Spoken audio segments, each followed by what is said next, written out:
Now I would request our honorable chief guest to guide us. एवढा मोठा bouquet आणि एवढा जड नारळ पेलवणार नाही अशा छोट्या माणसाला खड्ड्यातल्या शाळेच्या चेअरमननं बोलवल्याबद्दल मी पहिला त्यांचे आभार मानतो.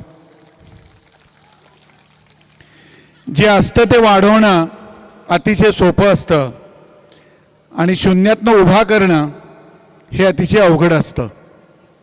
आणि मी जे काही आता ऐकलंय तर चेअरमन साहेबांनी जे काही केले ते शून्यातनं उभं केलंय आणि त्यामुळे आपण सगळ्यांनी त्यांचं एकदा टाळ्या वाजवून अभिनंदन करूया. या निमित्तानं मला पालकांना इतकंच सांगावंसं वाटतं की जे मी गेले 13-14 वर्ष शिक्षण क्षेत्रात काम करताना सगळीकडे सांगतोय की हे त्रिकालाबाधित सत्य आहे की आपली मुलं बिघडवण्यात आपण पालकच जबाबदार आहे. तुम्ही मान्य करा न करा, माझ्याशी वाद घाला, माझ्या घरावर मोर्चा आणा, मला काही हरकत नाही. परंतु आपण ज्या मुलांना क्लासेसला पाठवतो तिथे ते जीव तोडून शिकवतात. ज्या शाळेमध्ये पाठवतो तिथे ते जीव तोडून शिकवतात. ॲक्टिव्हेटेड बेस्ड लर्निंगपासून, संस्कारापासून, ॲकॅडमिकपासून सगळं शाळांमध्ये शिकवलं जातं. परंतु तोच विद्यार्थी ज्यावेळी घरी येतो त्यावेळी उद्यापासून तुम्ही पाहिजे तर स्वतःचं परीक्षण आणि निरीक्षण करा. आपण त्या मुलासाठी काय करतो तर आपण स्वतः टीव्ही बघत बसतो, आपण स्वतः नवरा बायको सासू सुना मुलांसमोर भांडतो, आपण स्वतः मोबाईल घेऊन बसतो आणि त्या मुलासाठी स्पेशल एफर्ट्स घेऊन आपण काही करत नाही. करतच असेल तर ती आई परत एकदा त्याला विषय शिकवायचा, त्याला काहीतरी हॅमरिंग करायचं एवढंच ती आई करत असते. तुमच्यापैकी 80% तेच करतात आणि त्याचा परत मला त्रास सहन होत नाही म्हणून त्याला परत प्रायव्हेट कुठेतरी गाण्याचा क्लास, लॉन टेनिसचा क्लास हे जॉईन करून देतात. तिथं पोरगं शिकावं याच्यापेक्षा मी 1 तास आणखीन मोकळी राहते ही त्याच्या मागची खरी भावना असते. हे मी अनेक ठिकाणी पाहिलेलं आहे. 3च दिवसापूर्वी माझी नात माझ्याकडे आली. मी ऑफिसमध्ये जस्ट येऊन असा रेलिंगवर असा कॉटवर पडलो होतो आणि मोबाईल घेऊन बसलो होतो. म्हणली पप्पा पप्पा चलो खेलेंगे. मी तिला म्हटलं 1 मिनिट बेटा, का तर मी जे व्हॉट्सअप करत होतो म्हटलं ते संपून जावं. माझ्या नातीनं मीरा तिनं ते मोबाईल ओढला आणि टाकून दिला. नंतर मी विचार करायला लागलो की असं का झालं. ती 1 मिनिट सुद्धा 1 सेकंद सुद्धा का थांबली नाही. तर विचार केल्यावर असं लक्षात आलं की तिचे आई बाबा काय आणि आजोबा आजी काय, ती कुठेही गेली तरी त्यांना हाच अनुभव आहे. तिला त्यांना मोबाईलमधून टी व्हीमधून बाहेर काढावं लागतं आणि मग आजोबा आजी खेळायला तयार होतात. तुमच्याकडे असं चित्र आहे का नाही तुम्ही ऑब्झर्व करा, नंतर तुम्ही सरांची प्रिन्सिपलची शेअर करा. आणि म्हणून मी परत एकदा ठासून सांगतो, जी काही आपली पोरं थोडीफार जी बिघडत असतील ती शाळेमुळे बिघडत नाहीत, क्लासेसमुळे बिघडत नाहीत, तर आपल्यामुळेच बिघडतात. कारण आपण त्यांना जसा वेळ पाहिजे तसा तो वेळ देत नाही.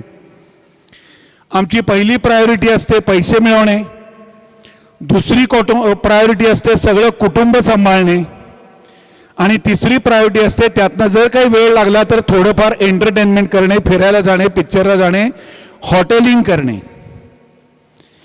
आपल्या मुलांना जी पिझ्झा बर्गरची जी सवय लागली ती त्या मुलांना नाही लागली, आम्ही त्यांना लावली. कारण आम्ही मॅकडोनल्डमध्ये त्यांना नेतो.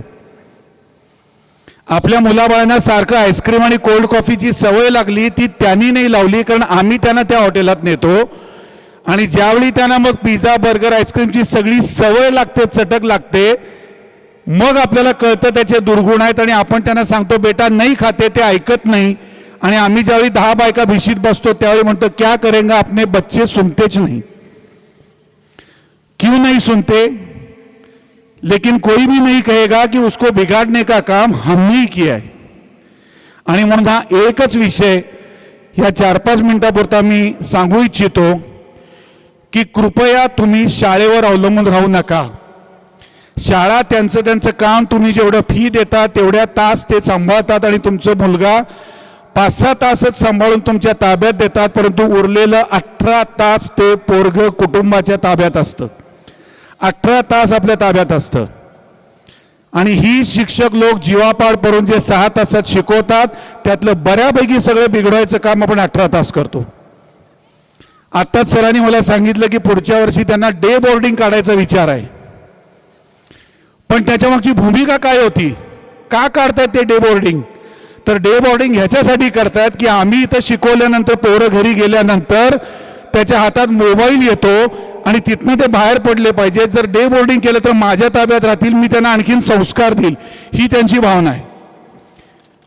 की जी स्वतःची मुलं नसून सुद्धा एका शिक्षकाच्या मनात ही भावना येते. आणि जिथं आपली स्वतःची मुलं आहेत तिथं आपण त्यांना सोशल मीडियामध्ये आपण तिथं गुंतवतो. आणि आता वर्तमानपत्रात जे काही सगळं ड्रग्ज आणि चीटिंग आणि जे सगळं चालू आहे त्या सगळ्याला कारण कृपया सगळ्यांनी मान्य करावं आपण आहोत. परंतु बेटर लेट दॅन नेव्हर या तत्वाखाली आज अखेर जे झालं ते झालं. माझ्या सर्व पालकांना विनंती आहे की आज रात्रीपासूनच कृपया आपण स्वतः सोशल मीडियातनं पैसे मिळवण्यातनं एंटरटेनमेंटमधनं थोडं बाजूला जाऊया. आणि जास्तीत जास्त आपल्या मुलांना जर वेळ दिला तर भावी पिढी संस्कारक्षम आणि आपल्याला देशाच्या उपयोगी नक्की पडेल. अदरवाईज ते पोरगं मोठं होईल, डिग्र्या मिळवेल, अमेरिकेला जाईल, पैसे मिळवेल आणि तुम्हाला विसरून जाईल. धन्यवाद.